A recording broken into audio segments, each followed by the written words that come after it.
эта информация будет шоком для вас, но мы не видим мир. Это может для кого-то непонятная, шокирующая информация, но мы этот мир представляем. Это ключевой момент.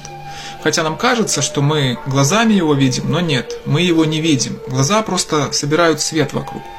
У нас 5 органов чувств, которые собирают информацию из внешнего мира, а ум, базируясь на собственном пространстве, на внутреннем пространстве образов, памяти, в общем, на основе своей библиотеки рисует картинку, якобы внешнюю по отношению к нам.